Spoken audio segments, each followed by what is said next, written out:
Friends मु अनिता स्वागत करुचे आपण माननकु मो चैनल इंस्पायर ओडिशा को।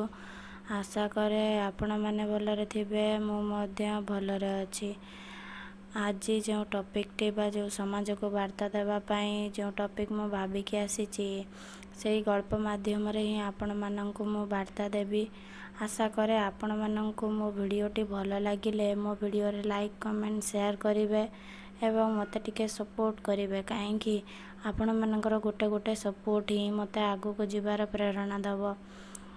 लोके कहती विवाह करिके बहुटे तो नहीं आसिली किंतु से बहुटे घर को आसिला परे हमको सम्मान करूनी कि हमको इज्जत करू नाही किंबा से हमको सेते भल पाउ नाही।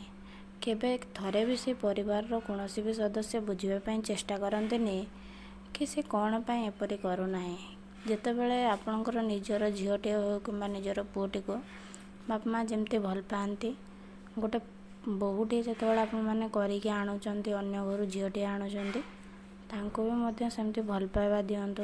कारण आपण जदि सेमती भल पाइबा देबे कथार गोटे अच्छी ना गुरुजन लोक जहाँ जड़े शिखे ताही ता जीवन में सी से जिनस को अपनाए। तेणु से भाई भाव में जदि आपण मैंने से जिनस को माने ताकू भल पाइबा सेतिक देबे जो अजणा झीलटे आपण घर को आपण बहु करके आणुचंती देखिकी हो कि आपण को पुओ तांको पसंद करके विवाह करंतु।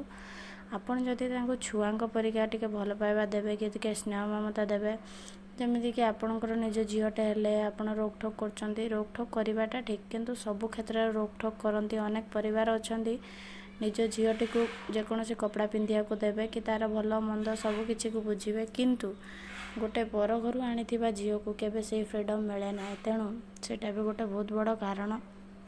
तेणु मैं आपण मैंने गोटे जिनस कहबी आपण मैंने जदि गुरुजन होइकिना तांको जदि आपण सेति भल पाइबा देबे कि सानटी हेले मध्य भी ताको रेस्पेक्ट करेंगे कि हाँ से छुआटी पूरा ता घर द्वार सब किछि छाड़ी मामू पाखक आसी आमको निजरे भावुची तेबे आपण माननकु प्रथम परिवर्तन होबाको पड़िबो। कारण परिवर्तन सेही ठारो आरंभ होय जदि आपण परिवर्तन हेबे आ ताको भल पाइबा देबे कि स्नेह ममता आपण ता प्रति सेमती रखिबे। तो मु एटा सियोर देकी कहबी सब झील तो समान नुहंती किंतु प्राय झील अच्छा आपण जदि भल पाइबा देबे निज छुआ परिका तांको आपणेबे बा केबे अनुभव होबा देबेनि कि से घर छाड़ी के शाशु घर को जाइछंती।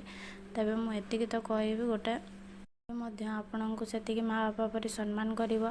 गोटे गोटे क्षेत्र देखते शाशु ससुर एमती भल पाइबा दियंती केबे झीलटी केबे भी हेले कौनसी परिस्थिति रे भी निज बापा माँ को मन पकाए सत किंतु केबे पूरा अनुभव होबा दियंतीनि कि से परिवार छाड़ी के आसी परिवार छाड़ी के आसाइला परे ताको एठी एमती रहबा पड़ोस। तेणु आपण गोटे जिनस कहबी कि जड़े जदि आपण को भरोसा करके पूरा परिवार छाड़ी के आसुचंती आपण तांको भल पाइबा दियंतु निज छुआ परि तांको ट्रीट करंतु।